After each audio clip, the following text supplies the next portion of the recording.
Vamos a presentar el siguiente panel de debate bajo la temática El papel del gobierno en la promoción de la economía verde, panel que está presentado por Scorza.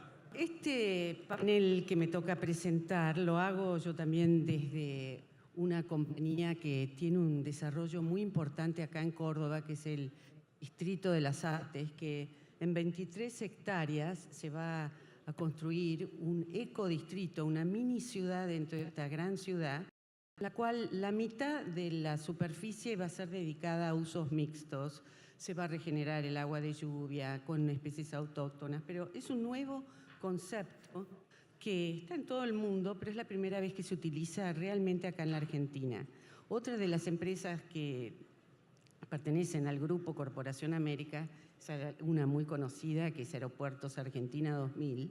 Nosotros desde hace 5 años que estamos midiendo la huella de carbono.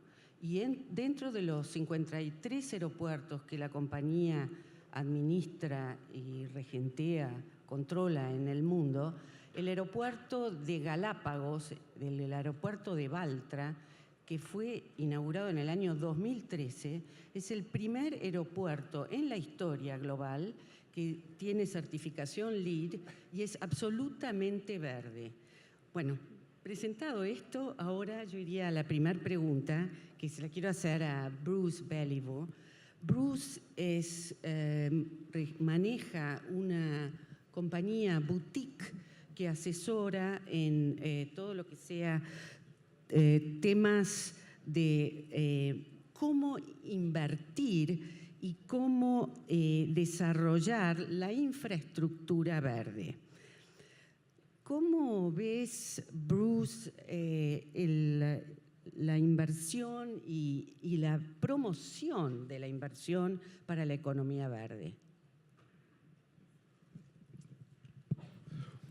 Well, earlier this week, I had the pleasure of attending ERIC 2017, which was the second annual Argentine Renewable Energy Investment Congress, which was held in Buenos Aires. I also had the privilege of participating on a panel discussing what needs to happen in Argentina to increase financing capacity in the country, specifically as it relates to financing renewable energy projects. And I'd be happy to share some of those thoughts through this this morning rather than this afternoon.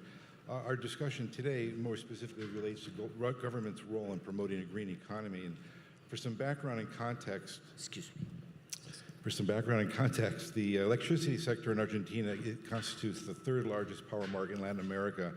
It relies primarily on thermal generation, which is about 60% of installed capacity, and hydropower generation, which is about 36%, with renewable resources representing a very, very small portion of that. Recently, as May 2016, the Argentine government embarked on an ambitious program to support the development of renewable energy and resources in the country, and this was called Renovar. Plan Renovar focuses on developing sources of clean energy, especially solar and wind power, in line with Argentina's commitment to the Paris Climate Change Agreement.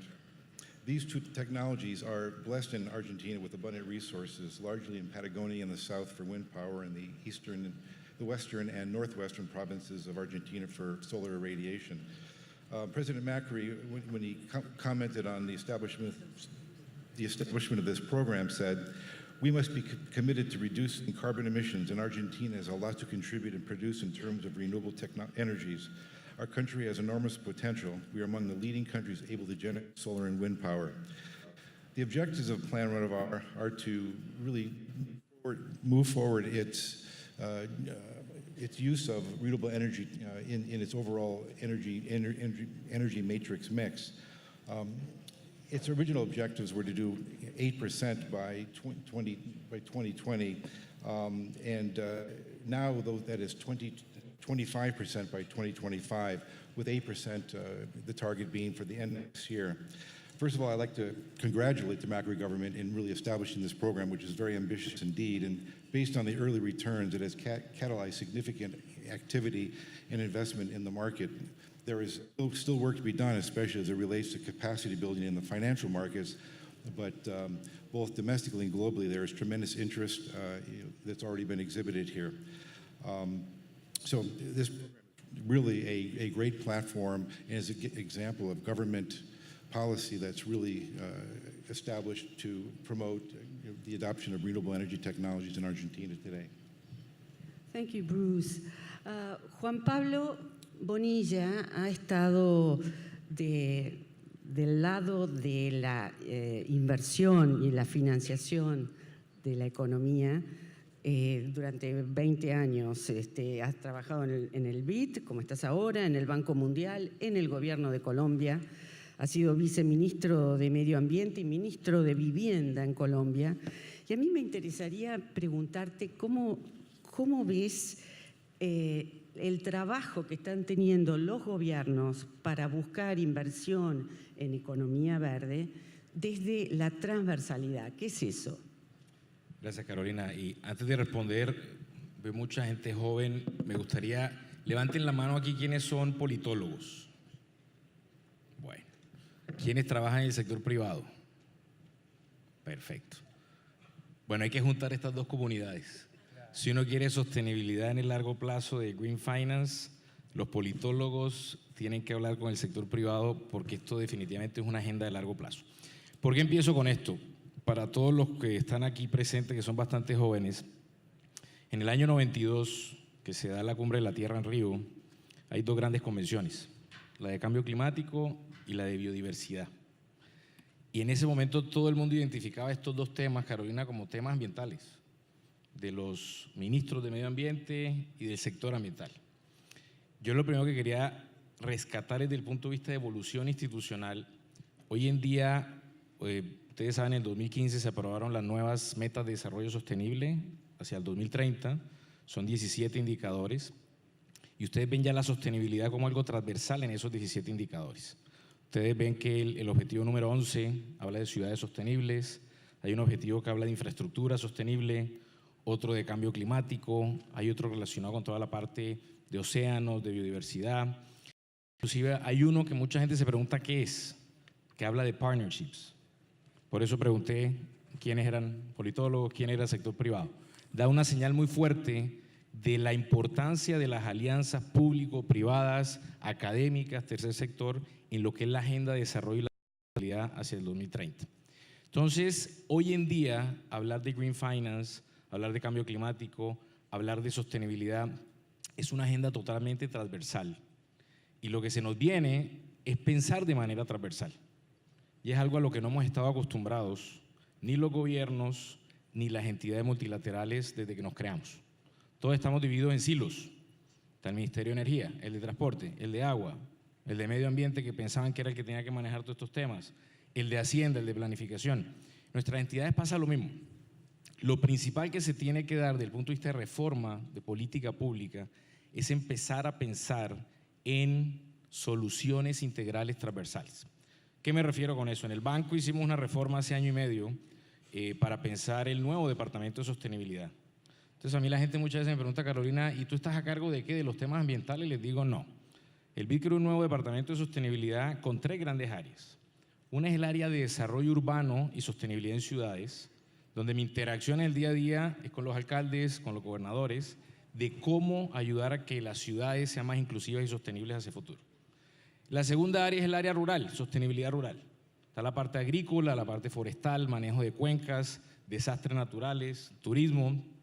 Y después tengo una tercera área que es la global, que es donde está cambio climático, su vínculo con biodiversidad, con infraestructura sostenible, y cómo eso va a transversalizar el desarrollo urbano y el desarrollo rural. Entonces, cada vez que yo visito un país, estoy hablando con los ministros de Vivienda, de Obras Públicas, de Agricultura, de Turismo, pero la primera visita que estoy haciendo es el ministro de Hacienda o de Planificación. Hacia futuro, lo que más necesitamos, Carolina, es que los ministros de Hacienda y de Planificación sean el eje coordinador, con el apoyo técnico, por supuesto, de los ministerios ambientales y sectoriales, en lo que es una política pública de sostenibilidad. Y eso hay que bajarlo después a las provincias y hay que bajarlo a las ciudades. Y ahí pongo dos ejemplos. Estados Unidos tiene, en este momento todos saben cuál es la posición del gobierno de los Estados Unidos con el Acuerdo de París, muy respetable, pero la reacción que ha habido en Estados Unidos de los estados, de las provincias y de las ciudades ha sido fascinante. Estados Unidos tiene un bloque que es el de los estados del noreste, 9 estados, y California, que está al otro lado, que han hecho un acuerdo para reducir emisiones desde el año 2008 de 30 a 40% de las centrales térmicas, y ahora acaban de anunciar de que va a ser un 30% adicional al año 2030. ¿Qué han logrado? Han logrado crear un mercado de permisos en que todas las plantas de generación térmica compran permisos y cada vez son menos disponibles, y con esos recursos, esos 9 estados están trabajando en eficiencia energética, en promover energía renovable como solar, como eólica, y han logrado inclusive que las tarifas de energía bajen. Lo mismo las ciudades. La ciudad de Estados Unidos tiene una respuesta, Carolina, impresionante ahora de decir cómo como ciudades vamos a reducir también las emisiones de cambio climático. Eso es con proyectos de transporte sostenible, ya no solo metros, BRT, sino ahora estamos pensando en vehículos eléctricos, con tener energía renovable y eficiencia energética en nuestras ciudades. Entonces se empieza a tener cada vez más, además de la parte transversal en los gobiernos nacionales, la necesidad de colaboración a nivel de gobiernos estaduales y sobre todo el tema de ciudades. El BID está desarrollando la red de ciudades, tuvimos la reunión hace poco en Washington, estuvo el alcalde de Córdoba acompañándonos con otro grupo de alcaldes de Argentina, y es muy importante empezar a ver el rol que van a tener las ciudades en su planificación con el tema de sostenibilidad también a largo plazo. Gracias, Juan Pablo. Fabián Rocco es el director ejecutivo de CEDIAT, un Centro de Desarrollo y Asistencia Tecnológica, y es experto en temas de gestión pública y desarrollo sustentable en coordinación o en articulación con la sociedad civil. También ha trabajado en el BID, en el PNUD, en la Secretaría de Minería, en la Secretaría de Ambiente, y ha dirigido varios importantes estudios, desarrollos sobre impacto ambiental. Así que es otra variable de la relación, digamos, que puede tener una política pública, el gobierno, con todo lo que nos atañe en este Congreso. Yo te quería preguntar, ¿cómo tenés una presentación? Bueno, primero la presentación de Fabián. No, a partir de tu presentación. Hola. Sí. No, pregúntame. Ok, bueno, buen día. Me voy a parar porque tengo una pequeña presentación y ahí vienen a colocarla. Bueno, mientras les voy contando qué es el CEDIAT, ¿sí? El CEDIAT es una asociación civil sin fines de lucro que está constituida por equipos multidisciplinarios de profesionales argentinos en todas las materias. Tenemos ciencias sociales y ciencias duras y brindamos asistencia al sector público y a las empresas privadas. Funcionamos como puente de comunicación y de articulación entre ambos sectores. Lo que Pablo decía recién, cómo hacer, gracias, cómo hacer para que estos sectores trabajen en conjunto. Bueno, ¿cómo hacer? Es una cosa que nos cuesta en Argentina, pero lo vamos logrando. Y lo logramos a través de una ley que existe desde la década de los 90, que es la 23877. Es la ley de promoción científica y tecnológica del país. Hoy en el Ministerio de Ciencia y Tecnología, que es la autoridad de aplicación, se le otorga a determinadas instituciones una habilitación especial para poder articular entre el Estado aparato, entre las empresas privadas y la sociedad civil. Esa articulación de la hélice la hace una unidad de vinculación tecnológica. Y el CEDIAT fue habilitado en el año 2009, por sus antecedentes y su trayectoria, como unidad de vinculación tecnológica, con la cual nos permite firmar convenios con empresas o con cualquier organismo nacional, provincial o municipal del sector público para desarrollar programas de fortalecimiento institucional y en los componentes del fortalecimiento institucional con el cual firmamos, nos complementamos con los equipos técnicos de la nación, de la provincia o del municipio para desarrollar proyectos. La mayoría de los proyectos tienen que ver con el desarrollo sustentable. Acá en Córdoba fuimos históricamente, algo muy importante para Córdoba. Córdoba tiene la ley de medio ambiente más avanzada del país. Córdoba tiene la ley de medio ambiente más avanzada del país. Por lo tanto, es la más exigente, porque aparte del componente ambiental tiene, tiene la incorporación de la sociedad civil, las audiencias públicas. Nosotros, como CEDIAT, desarrollamos el estudio de impacto socioambiental de la modernización de la central nuclear de Embalse Río Tercero. También fue un logro para la Argentina porque era la primera vez que un grupo de profesionales argentinos hacía un estudio de impacto ambiental de ese nivel en la Argentina sin asistencia del exterior.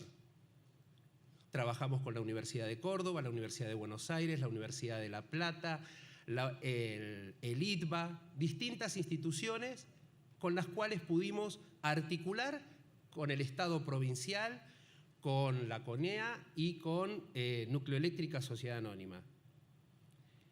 Todo esto es a modo de presentación porque también tuvimos experiencia, recién hablábamos con Pablo, el CEDIAT desarrolló todo el plan estratégico para el desarrollo sustentable del río Paraná.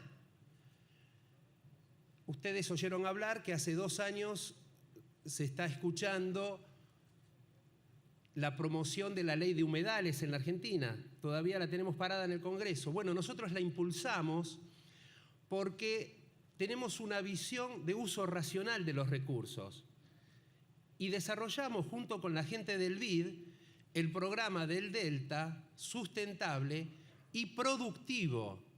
Declarar que una zona es un humedal no significa que no se puede tocar, no es un parque nacional.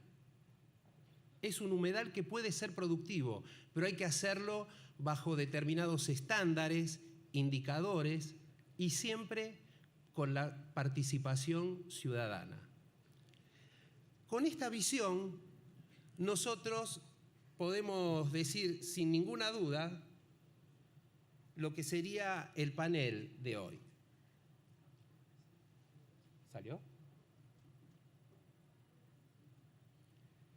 El proceso de producción tiene que ser siempre amigable con el ambiente, pero requiere una oferta capacitada. Como el ejemplo que les decía recién. No se trata solamente de hacer un pequeño impacto ambiental, un estudio de impacto ambiental para cumplir con la normativa, porque el intendente lo pide, porque el Consejo Deliberante lo está pidiendo y lo hacemos así a la Bartola, conseguimos que alguien firme y pase. No.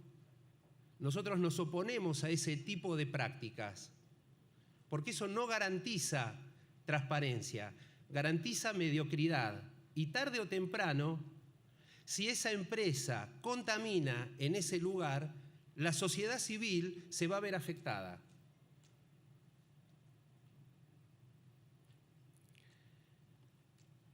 Nosotros decimos que el Estado es el motor, siempre es el motor del desarrollo sustentable. Lo contaba Pablo recién, lo contó Bruce antes, tanto en Estados Unidos, Canadá, Holanda, Alemania, Italia, la Unión Europea, el Estado es el que da el primer arranque. El Estado es el motor y eso acelera al sector privado. Cuando ese motor se detiene o entra en un laberinto jurídico, el sector privado empieza a paralizarse o busca algún bypass para poder seguir desarrollándose. Por eso decimos nosotros que aumentar la competitividad involucra 3 componentes.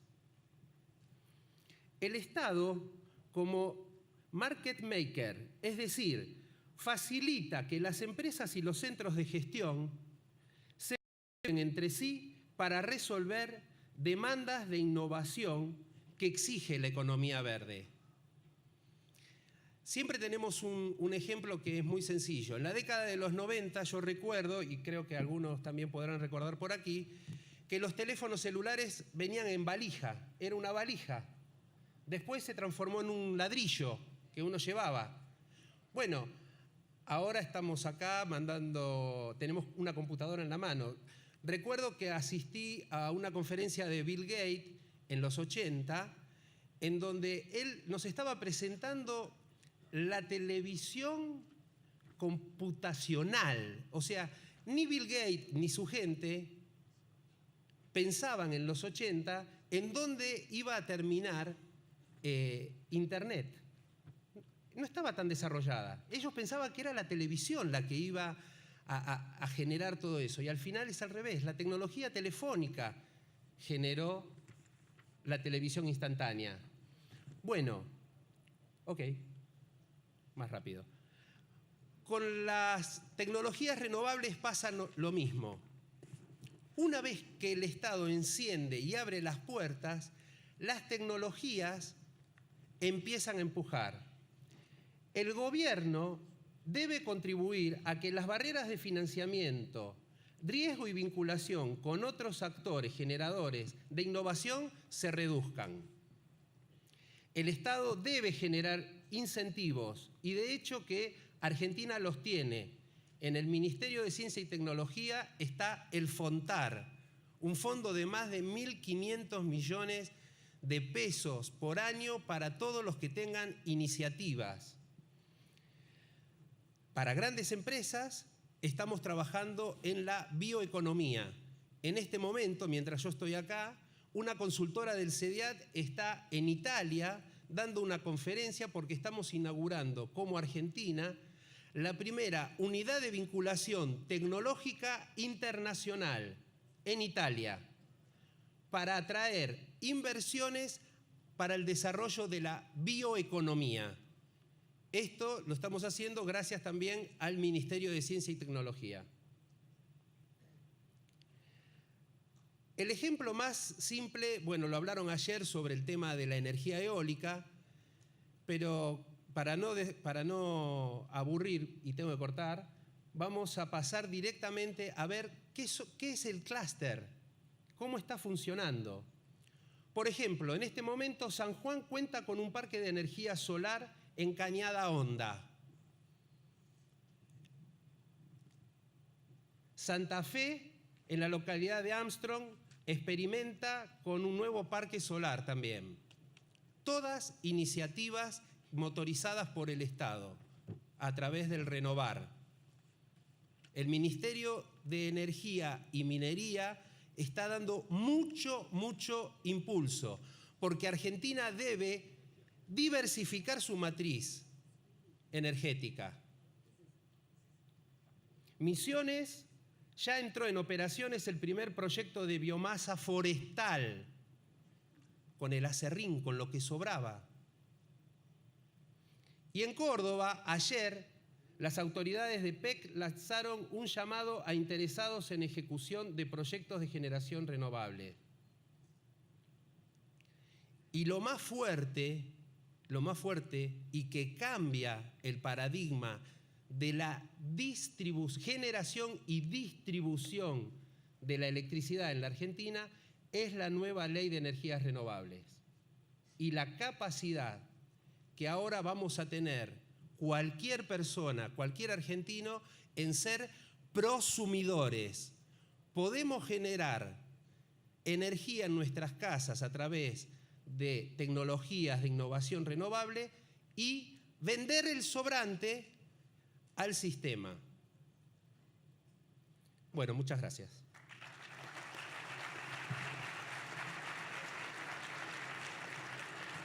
Gracias, Fabián.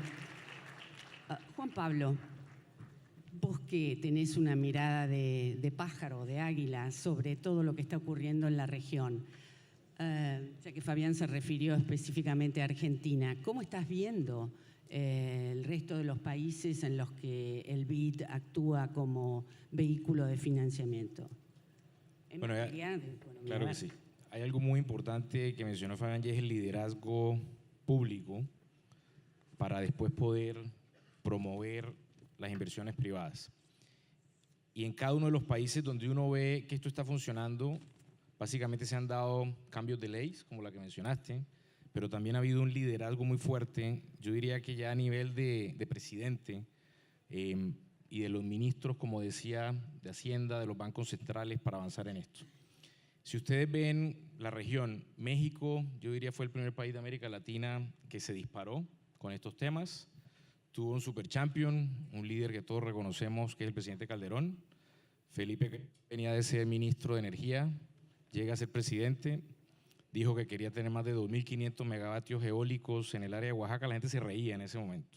Que hoy en día todo el mundo está hablando de solar, eólica. Hace 10 años, los pocos que hablábamos de esto decían seguro. Entonces, hay que tener la mezcla de desarrollo de políticas públicas y de desarrollo tecnológico. Vean, lo que ha bajado el costo de la energía eólica en los últimos 8 o 10 años, ha bajado más del 50-80% inclusive, y solar ha sido impresionante. Entonces, se va dando el tema de desarrollo tecnológico mezclado con el tema de desarrollo de políticas.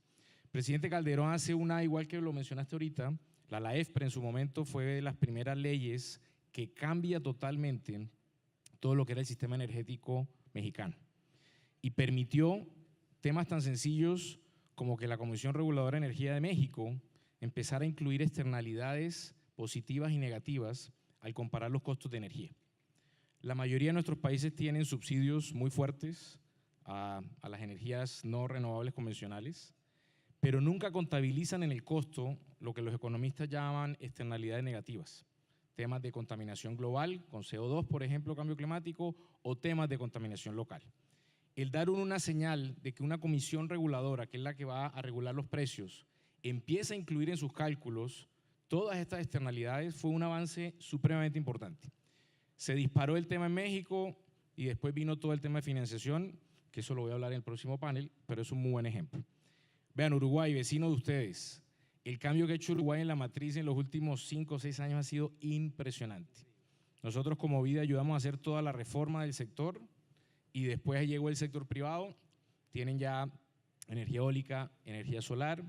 Nosotros inclusive financiamos un proyecto que se llama Coloniarias, son 70, 80 megas. Fue el primer proyecto de América Latina donde ya los fondos de pensiones de Uruguay compraron parte del 80% del equity que requería ese proyecto, fondos de pensiones. Esto era impensable hace 10 años. Pero para poder llegar a eso, hubo una reforma desde lo público supremamente importante. Lo mismo pasó en Colombia, ahora 2014-2015, hay una nueva ley de energías renovables y estas leyes, como lo mencionaba Fabián, incluyen, hay veces cambios regulatorios, hay veces incentivos fiscales y algo muy elemental es simplemente empezar a quitar los subsidios a los combustibles fósiles. Yo creo que es la principal señal que te empieza a regular el mercado para que puedan competir las energías renovables. Más adelante en el panel de esta tarde voy a dar otros ejemplos, Carolina, el de Chile sobre todo, que ha sido fundamental para que el sector privado pueda entrar. Muchas gracias. Bruce, yo quería preguntarte, acá estamos hablando todo sobre las buenas políticas públicas diseñadas desde el gobierno. ¿Qué es lo que no debería hacer un gobierno cuando se mete en la economía verde? Well, coming from an investor perspective, the role of a government is to provide structure and investment clarity to facilitate investment, eliminating as much as possible bureaucracy, taxes, administrative hurdles. However, some actual proactive industrial policies can retard or undermine investment. One of these is referred to as domestic content rules. At times, it's suggested in Argentina and other markets as well that a certain percentage of the capital requirements of a project should be sourced in that country. This includes things such as solar PV modules. However, these requirements can unnecessarily complicate investment and create certain unwanted market disincentives. For example, in the case of solar modules, thank you. In the case of solar modules, Sí, sí. No, sí funciona. okay. Que hable. In the case of solar modules, 90% of these are manufactured in China. China has a very well-established ecosystem where all these companies work together, and where technologies advance very quickly, and they bring these products to market in relatively short periods of time. However, in many of these markets, once these industries take off, a market demand can be exhausted in as little as 4 or 5 years, sometimes even shorter, sometimes a little longer.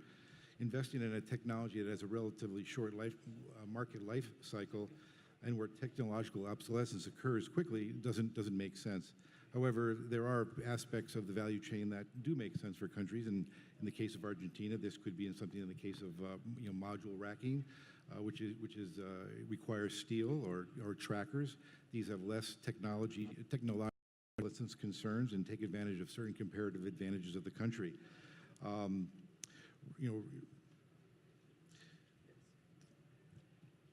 Again, the last point I wanted to make was that even if domestic content, such as a solar module, was supported and it advanced, the reality is that the technologies wouldn't be less expensive; they would be more expensive. The quality would most likely be lower, and that would really preclude investors, international investors, from investing in the market. It would make the investments more risky and more costly to them. So at the end of the day, based on these factors, domestic content rules need to be looked at very, very closely and to really reflect the local market conditions and the comparative advantages of a country and not unilaterally be implemented.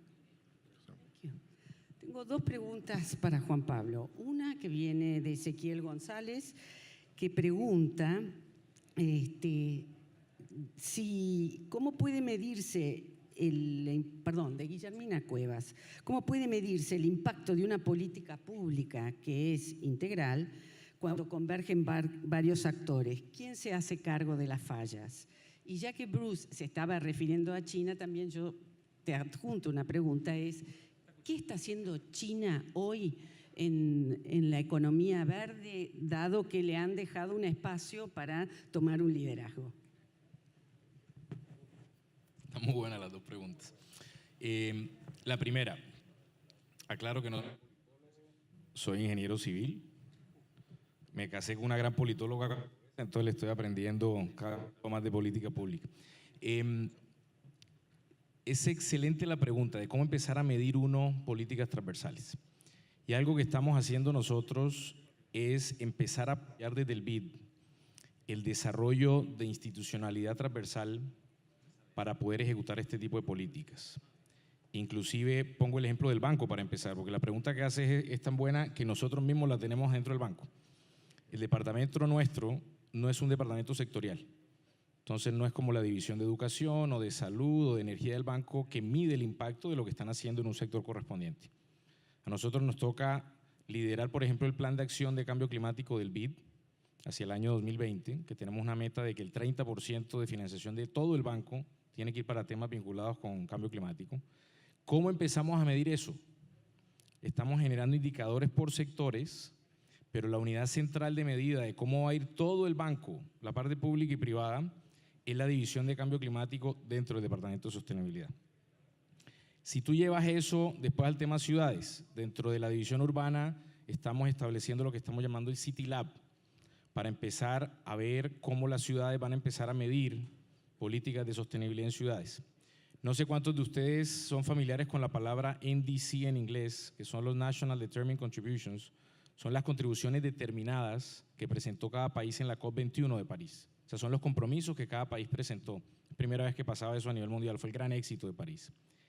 Es la medida cómo va a medir uno los NDCs, es totalmente transversal. Entonces tiene uno que generar instancias intersectoriales de coordinación para países que tienen ministerios de planificación. Lo digo como en el caso nuestro en Colombia, el Departamento Nacional de Planificación está empezando a tener un rol supremamente importante en cómo medir este tipo de políticas. Países que no tienen ministerios de planificación, por el caso de México. México Finanzas está empezando a tomar un rol súper importante y ya tiene un grupo de cambio climático y sostenibilidad dentro de finanzas directamente. El Programa Especial de Cambio Climático de México, el PEC, que lo empezó el presidente Calderón, es totalmente multisectorial y la Secretaría Técnica le iban alternando entre el Ministerio de Finanzas y el Ministerio de Ambiente. Entonces, de nuevo, hay que ir generando estas instancias transversales con una unidad central que define indicadores para medir los impactos de política pública y algunos inclusive van a ser agregados. Segunda, no es fácil. Esto que estoy diciendo suena muy lindo, es supremamente complicado. Hay que irlo construyendo. A nivel de ciudad es lo mismo. Muchos alcaldes están empezando a tener en su Secretaría de Planificación como un eje para esto. Otros nos están diciendo al banco, oigan, esa idea de crear City Labs como grupos de innovación puede ser algo muy bueno no solo para innovar tecnologías, sino para empezar a medir impactos de los diferentes sectores.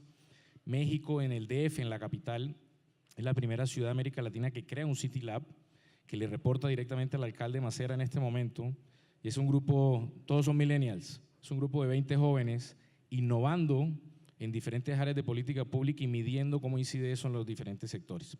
Esto es algo que hizo Boston, que tiene el Urban Mechanics, con el apoyo del MIT Lab, del laboratorio de MIT. Entonces, de nuevo, hay muchas cosas pasando y todos estamos aprendiendo de cómo ir afinando la transversalidad y cómo irla midiendo. China, excelente pregunta. Fíjense que les habla mucho de los ministerios de finanzas. China ha hecho un gran desarrollo de Green Finance en los últimos años y el eje de todo ha sido el Banco Central de China. El Banco Central de China tiene una unidad de Green Financing que la lidera el doctor Ma Yun, que diseñó toda una política de generar bonos verdes al interior vinculados con temas locales. Ellos se dieron cuenta, yo le decía a Ma Yun un día que estuve en Washington, oiga, ¿qué disparó que el Banco Central en China se metiera tan fuerte en esto? Me dijo Juan Pablo, contaminación de aire y contaminación de agua. Llegó un momento en que vimos que ya era invivible muchas ciudades de China. Entonces el Banco Central emite bonos para que se puedan empezar a hacer proyectos de Green Finance en las provincias de China. Ya están generando entre 11 y 15 fondos regionales desde el Banco Central de China para poder apoyar Green Finance en China. Y empiezan a diseñar, lo más importante, la definición de qué es Green Finance en China para poder después incentivar eso con el sector privado, como decía Bruce. El presidente Obama, o sea, Estados Unidos en los últimos años tuvo una política muy importante también de incentivos que permeó diferentes sectores. O sea, el Ministerio de Energía tuvo unos grants para desarrollo de tecnologías en el área verde espectacular, no solo eólica y solar, sino inclusive de vehículos, pero de nuevo fue algo totalmente transversal. Así que quiero cerrar esto, Carolina, es haciendo ese llamado. Esto no es fácil, pero se requiere un trabajo, mucho liderazgo interinstitucional y Argentina tiene aquí una oportunidad súper linda el año entrante como presidente del G20.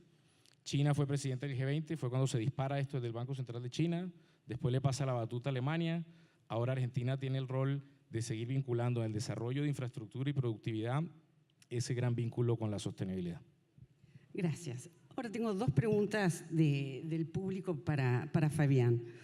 Una es, como miembro de la sociedad civil que sos, ¿qué opinión te merece la relación con el Estado y cuáles son los pasos que deberíamos seguir? Recién Juan Pablo se refirió a los millennials y yo recuerdo escenas de hace apenas 2 semanas con el terremoto en México, que fueron los millennials y la sociedad civil la que se organizó espontáneamente y muy eficientemente te diría, en detrimento o en contraposición con lo que estaba haciendo el Estado mexicano, que para los 2 terremotos de 2017 estuvo mucho más organizado que para el de septiembre del año 1985. Esa pregunta, y también todo lo que se está haciendo en penalización. Ahora te pongo del otro lado. Hay otra pregunta que hace Gustavo Gallego. Dice, España, por ejemplo, penaliza la conexión de autogeneradores al sistema.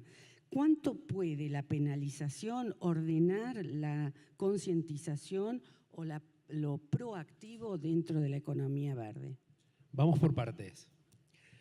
Para la primera pregunta te voy a hacer una imagen vale más que 1000 palabras, dicen los chinos. Vamos a usar una. Pensemos que el mundo es una gran autopista, una gran autopista. En el carril de máxima velocidad va conduciendo una Ferrari a 240 kilómetros por hora las empresas privadas. En el carril de al lado, a 200, viene la sociedad civil. En 80 viene el Estado y en 3 el Poder Judicial, en un fitito 1930. Esta es la realidad nuestra en Argentina. Entonces, en Argentina y en Latinoamérica, lo que pasó en México, yo te lo voy a hacer más simple con cosas que están pasando con las redes sociales, en el protagonismo que toman los millennials y cualquiera de la sociedad civil.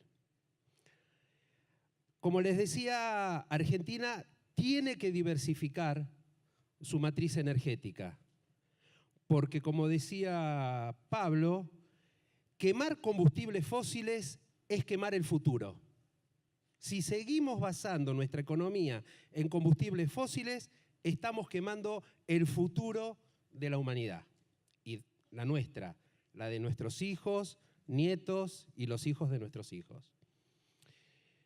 Por eso, a veces, desde los sectores de los productores de combustibles fósiles, dicen que las tecnologías y las nuevas tecnologías son más caras. Yo creo que también hay que ayudarlos a ver esta cuestión de que hay una diferencia entre valor y precio.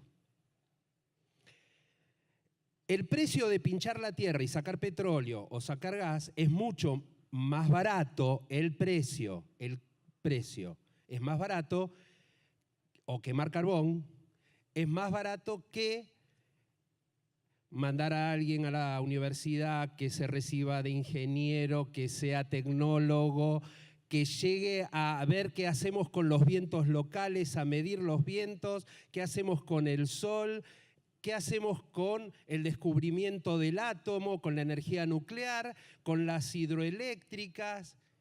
Claro que sí, es más fácil pinchar la tierra y sacarla, ordeñarla. Ahora, es más barato en precio.